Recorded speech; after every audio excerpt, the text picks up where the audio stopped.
Nisargadatta Gita by Pradeep, Apte.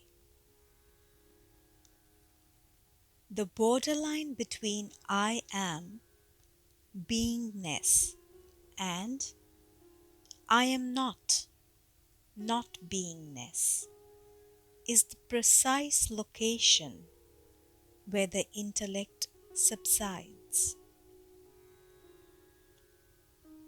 It's the Mahayoga state. Be there. Your arrival at the I am in its wordless and pure state is the first thing to achieve. Now, after you have arrived here, you have to dwell or stay here. This will be possible only after repeated attempts. Beware, this is very slippery place. The pull of the mind or intellect is very strong. It cannot bear the I am very long. But once you stabilize there, the intellect, without disappearing, does so too. It is only after stabilizing in the I am for a prolonged period that a moment will come when quite spontaneously you will also know I am not. This is the border zone and the precise location where the intellect subsides and you are in a state of not knowing. This is called the Mahayoga or the Great Yoga, the union of being and not being that is difficult to come by, hence great. Recognize the Atman by understanding the knowledge I am. The Atmajnani, which is all-pervading, limitless, and infinite. A very important statement was made earlier where the knowledge I am was said to be Brahman, with the Para-Brahman lying beyond it. Another important statement is made here, where the Atman or the Self is to be understood by understanding the I am. The I am is the Atman. The Atman with qualities or identifying itself with the body is the Jivatman. Jiva equals living being. The Atman without qualities is the Nirmalatman. Nirmal equals pure. The Atman which transcends both is the Paramatman, the ultimate transcendent self. As you abide in the I am, you will know the Atma or self in all its aspects And this is Atmajnana or self-knowledge. It is the knowledge of your true being as the Absolute, which is all-pervading, limitless, and infinite. To abide in the knowledge I am is one's true religion. Give the highest honor due to it. Doing so, you will not undergo suffering or death. Conventional religions comes after the I am. Before belonging to any religion, you have to be, and it is only after you are that you are anything else. So, the true religion that you are endowed with is the knowledge I am, and this is common to all. So, to abide in the I am is your true religion, and by doing so, you are giving it the highest honor due to it. The benefits that you will get by this abidance in the I am are tremendous. You will not undergo suffering or death. What more do you want? Who says, I was not, and I will not be, like the present I am? It is the one who was, is, and will be forever. When you ponder on the question, what was I before I was born? You realize that I was not, or that I was not as I am at present. Then, as you believe you are at present, you also realize, seeing people dying every day, that I would not be as I am at present.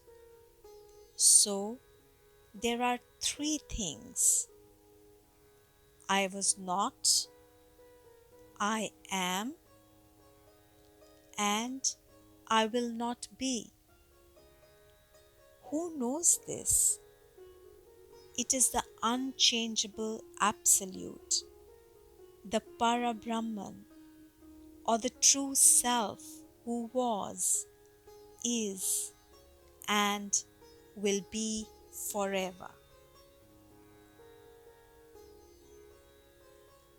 When you say, I was not prior to conception, you actually mean not like the present I am, but the one that discerns the absence of the present I am was there. Again, when you ponder on the question, what was I prior to conception? You at once realize that you were not there. What you mean is, you were not there as you presently are. That is, you had no shape or form or name. There is someone who sees the absence of the present I am, and that someone has always been there and will continue to be there as that someone is indestructible. It is the absolute. Catch hold of the knowledge I am in meditation, and the realization will occur that I, the absolute, am not the guna, quality. I am. Throwing aside everything that does not go with I am, bring down your focus to the wordless I am. For this, you would have to apply your mind.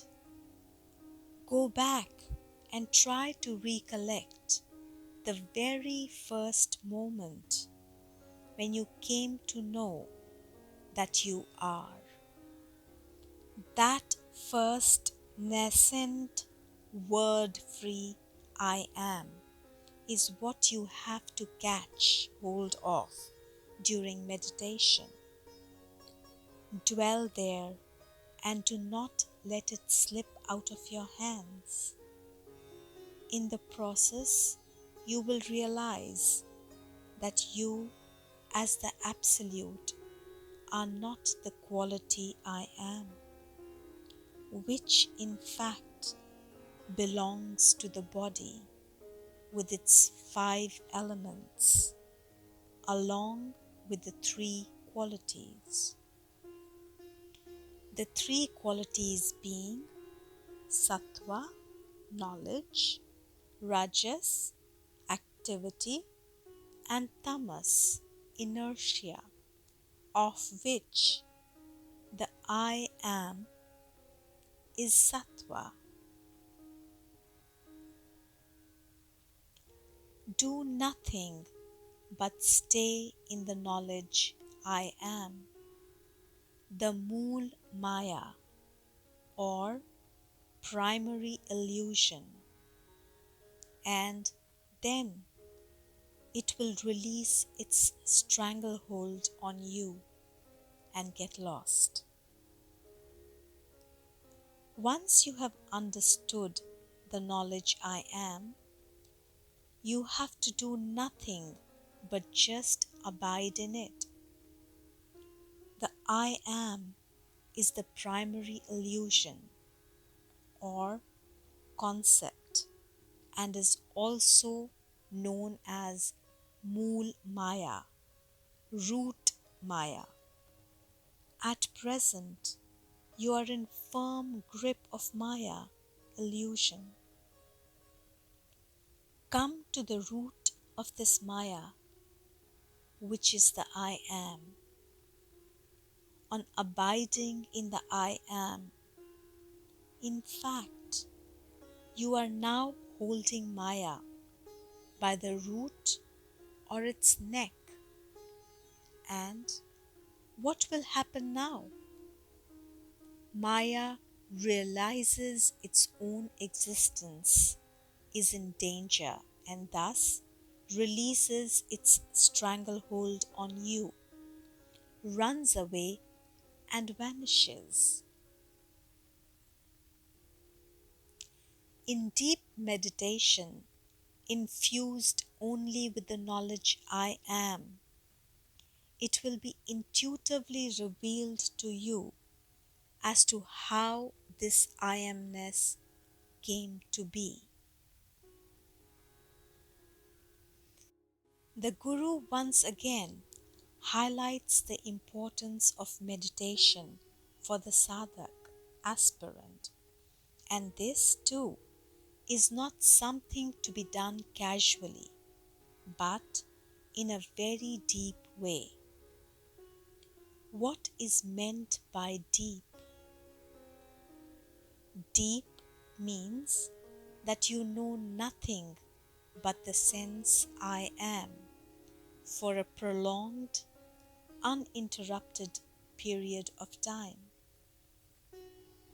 Success may or may not come early, but come it will if you are completely infused with the knowledge I am, with enormous sincerity and earnestness. And what will be revealed to you?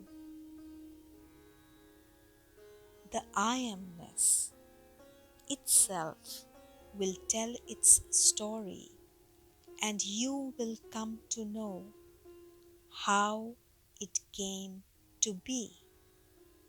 Or, paradoxically speaking, how the I am never came to be or never was in the first place. It is always the Absolute that was, is, and will be forever. The I am was only an illusion that appeared on it. The knowledge I am means consciousness, God, Guru, Ishwara, but you, the Absolute, are none of these. The knowledge I am is but one of many names that have been attributed to it, like consciousness, God, or Ishvara and Guru. Why so many names? Because the I am is nameless, and all these names have come by as it the knowledge I am intuitively revealed itself to different seekers who had deeply meditated on the I am. Some saw it as God, some saw it as Brahman, some saw it as Guru, and so forth. The ultimate revelation is, of course, that you stand apart from all these and are the Absolute, the formless, the eternal, and totally free of all attributes. You have to understand that the I am is even before the arising of any words, thoughts, or feelings. The importance of the knowledge I am as the first or primordial principle should never be forgotten. For this conviction to grow stronger, reversion to that moment when you first came to know that you are or I am is essential. When you do so, the purity of the I am becomes very clear to you. You can also very clearly see that whichever way it happened, the I am is the first and the last thing that brought you into this world and now can take you out of it. Before anything else, words, thoughts, or feelings could be, the I am had to be there. The indwelling principle, I am, is common to all and has no attributes. It is the principle of the whole functioning. The knowledge I am that has dawned on you is indeed the indwelling principle through which you function. Just ponder, can anything be if you are not there? Your being is of great importance for everything else to be.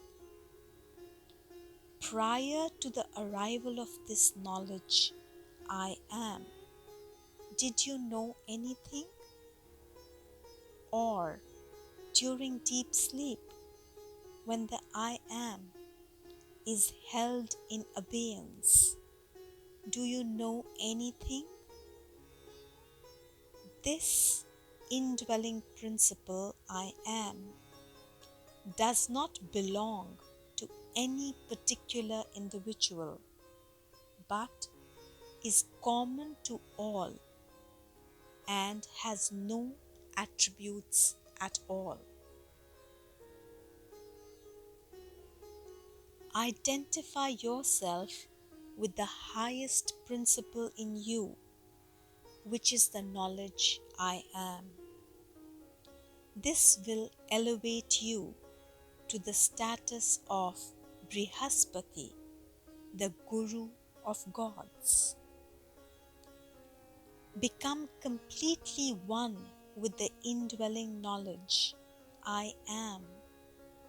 It is the highest possible principle in you. First, you must be able to see very clearly that there is something called the knowledge I am in you, that is, you have not only to spot it, but understand it in its totality. Then comes the sadhana, practice, where you begin abiding in the I am. And this, in its acute phase, results in you becoming one with the I am. Then only the I am remains and nothing else. The Guru says that this will elevate you to the highest possible status, which he calls Brihaspati, meaning the greatest Guru, the Guru of gods. This knowingness I am, which came spontaneously and you felt gradually, is the ignorant child principle, the Balakrishna state. The Guru now calls the I am, which spontaneously appeared on you, the ignorant child principle, or Balakrishna state. This adds more to your understanding of the I am. Indeed, when the knowledge I am dawned on you, it was a state complete ignorance. You did not know what the sense of being was and what to make of it. You knew only two states, those of I am and I am not, which alternate on their own. This I am, or Balakrishna state, has great potential. Here, Bal means the child food body, and Krishna means non-knowing. The Guru further goes on to explain this ignorant child principle, or the Balakrishna state, which is nothing else but the I am, as having great potential. Why so? Because it is the primary concept or illusion on which is constructed everything else about you and your life. And not only you, but this I am has created the entire universe or cosmos. In its absence, none of these exist. Ba means the child food body, which also implies strength or power, and Krishna means non-knowing, which implies not knowing its own strength. This Balakrishna is very powerful, and its potential for creation is enormous, just like the small seed that is quite unaware of its potential for creating a large banyan tree. To do away with body, mind, sense, or identity, imbibe or dwell in the I am. Later, the I am will merge into the ultimate nature. When the I am dawned on you in its very early stages, it did not identify with the body. You will have to apply your mind, go back and try to recollect that phase when only the pure I am existed with no adjuncts. It is much later and very gradually that the I am starts identifying with the body initially and mind also, together with time. All this occurs with you yourself being quite unaware of it. Parents, teachers, friends, relatives, and surroundings contribute to the process and strengthen the verbal I am, resulting in a well-developed so-called personality. If you are lucky enough, at some stage of your life, you will come across the right guru who will point out the fallacy of this mistaken identity. He now explains this knowledge, I am, to you and asks you to abide in it, to do away with the body, mind, sense, or your present identity. By and by, a moment will come when the I am will merge into your true ultimate nature.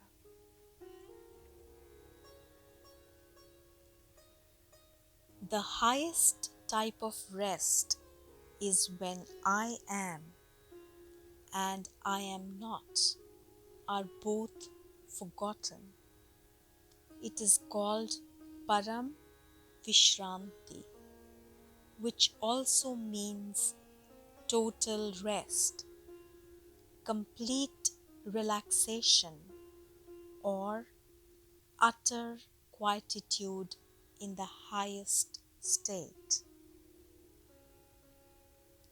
The word rest has to be understood in its highest sense, where you don't have rest for a certain period of time, but are eternally at rest.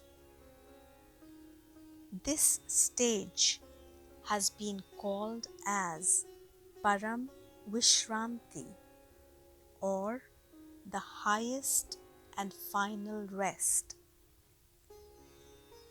In this state, Both the I am and I am not are forgotten. They are, in fact, aspects of the consciousness, and you are neither of them. The meaning of the expression Param Vishranti has been given as the highest type of rest. In Marathi, Param, highest, Vishranti, rest. To clarify even further, the word Vishranti may be split into Vishra, forget, Anti, in the end. Having acquired and understood the knowledge I am, stay there in seclusion and don't wander around here and there.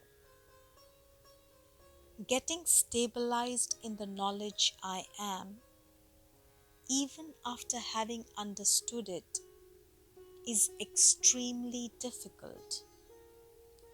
Your identification with the body is one thing that gets in the way, and the other is the mind, which, although it has understood the teaching, is subconsciously not prepared to accept it. The mind keeps promoting you. This can't be it. It's too simple. Try this. Try that. It must be very complex. Search more, and so on. Thus, the wandering continues endlessly, and you remain where you are. The Guru perceives this difficulty and hence advises you to stay in seclusion, not from society, but from thoughts, just in the sense of being, or I am, and never wandering away from it. Remember that not wandering through physical seclusion may be helpful, but is quite secondary to the not wandering of thoughts when you seclude the I am from the rest. Once you stabilize in the I am, you will realize that it is not the eternal state, but you are the eternal and ancient. You must have observed that although every day you see people around you die, you yourself feel that you are going to continue as you are. Deep down, subconsciously, you believe that things will remain as they are. Nothing will change. Strangely, though, in retrospect, you find that things have changed quite dramatically from what they were several years back, especially your notions, ideas, and most of all, priorities. It is this subconscious urge for eternity or immortality that has dragged you into spirituality. In a way, you were not wrong, except that you mistakenly believed that you as a body, a person, or as the I am so and so are going to continue. Following the teaching of the Guru, when you stabilize in the wordless I am, you will realize that it is not eternal. You stand apart from the I am as the formless absolute, which is a witness to the I am which has appeared on it. This true being of yours is eternal and ancient. The sequence is I am the witness to the whole manifestation. It occurs simultaneously. The I am subsiding what remains. You are that. The moment you wake up, you have the feeling, I am a witness to the world. It occurs so swiftly that you never give any thought to the question, to whom did the witnessing occur? Was it not to something prior to the I am? Actually, the I am and space go together, and you instantly see the world or this manifestation. After this, your personality linked to your day-to-day life takes over, and equally instantly the I am is also lost and forgotten.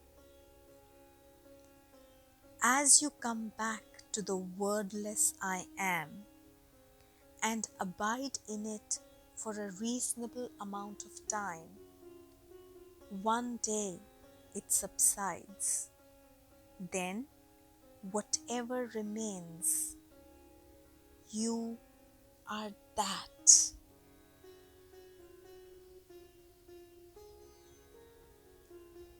What I say is simple. When the I am arises, everything appears. When I am subsides, everything disappears. The real Guru's words are always simple, for he is no longer an individual. He expects nothing from you except the development of a firm conviction in the simple teaching that he imparts. It is indeed through his grace that he has handed over something so profound to you in such a simple manner. Everything has been centered around the I am. The I am arising, everything appears. The I am subsiding, everything disappears. Just understand the I am, abide in it, and be free from it, and your job is done.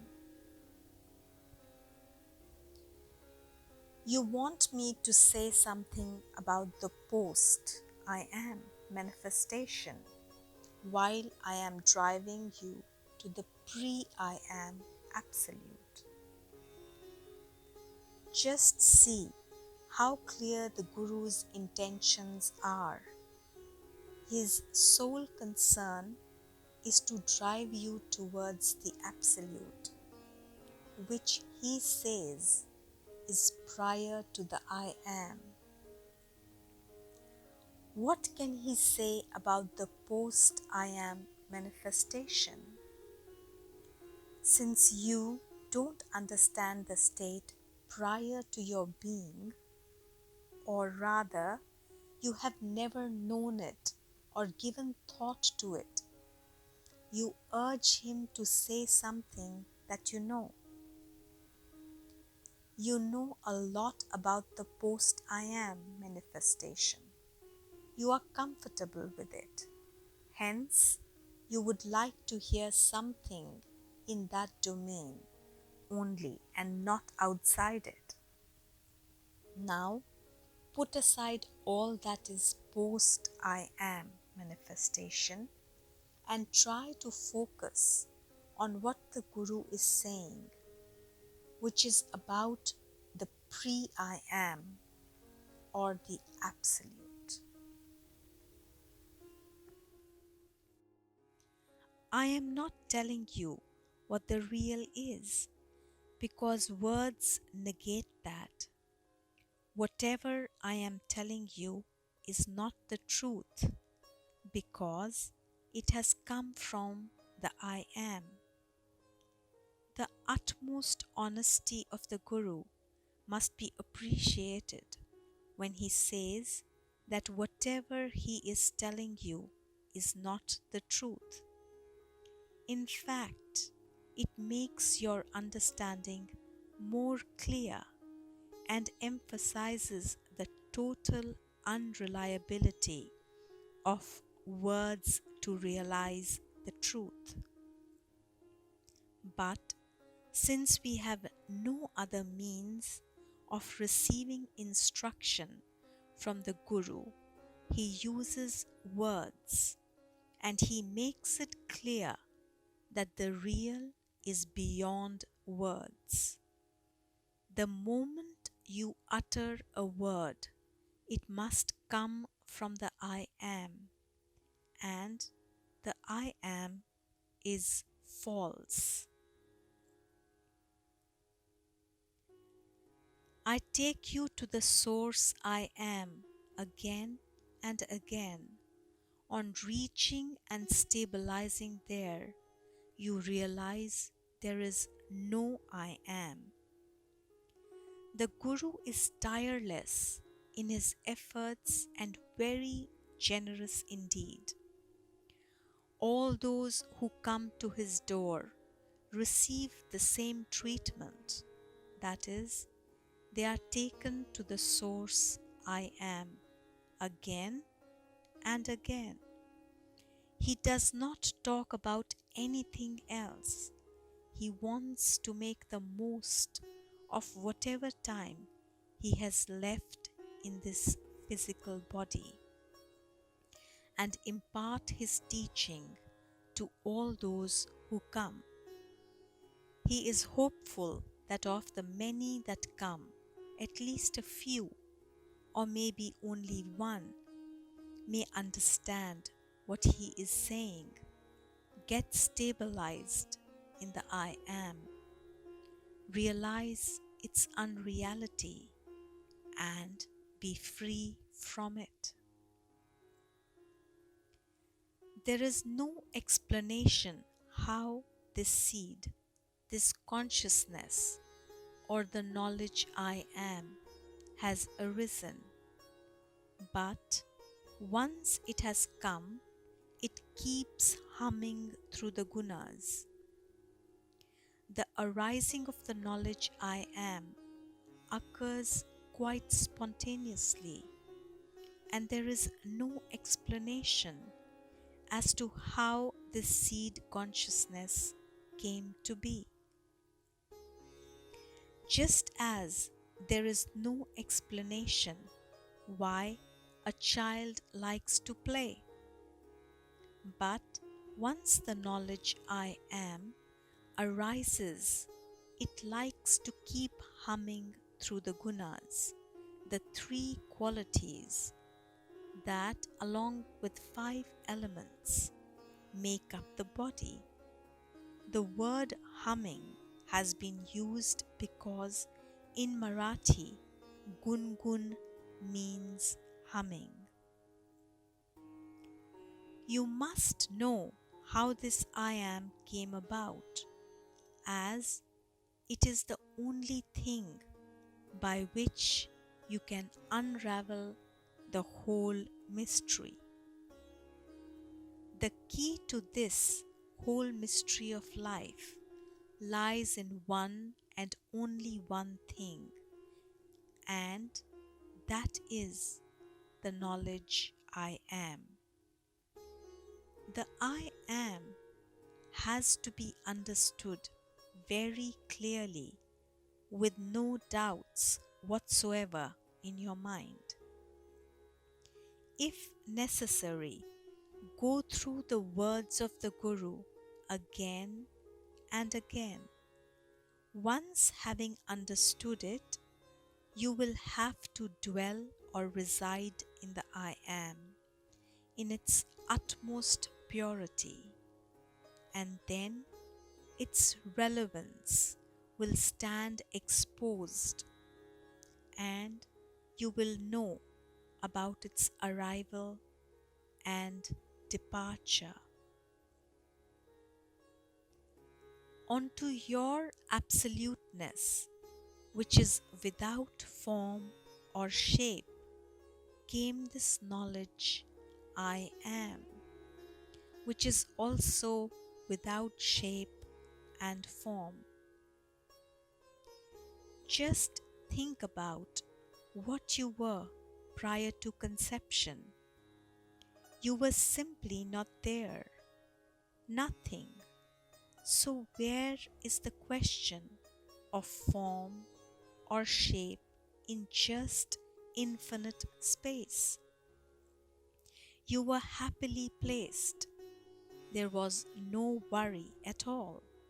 And then this knowledge I am arrived. This knowledge I am inherits the properties of your absoluteness in having no form and shape. Thus, all knowledge is formless because at its origin lies the I am. This knowledge I am has spontaneously appeared on your absolute state. Therefore, it is an illusion. You were not there, and spontaneously you are. The I am has appeared on your absolute state. Was there any volition on your part in it? Not at all. It's like the dream, which only appears non-volitionally when you fall asleep. The dream appears to be true as long as it lasts, and like the dream, the I am too is an illusion only true as long as it lasts. With the disappearance of I am, you are in your absolute state. This knowledge, I am, the sattva, cannot tolerate itself, so it needs the rajas, doing, and tamas, claiming doership, for support. Understanding the I am is one thing, and abiding in the I am is quite a challenging task. It sounds simple, but the sadhana practice requires considerable determination and earnestness on the part of the seeker. It is made clear here that the I am in its purity is the sattva quality, which cannot tolerate itself. No wonder you slip. The sattva constantly demands the companionship of the qualities rajas, doing, and tamas, claiming doership. But this is a battle against the current. Remember, you are going back. So, hold on to the I am and persist. The only sadhana practice is to think, I am not the body. I am the formless, nameless knowledge.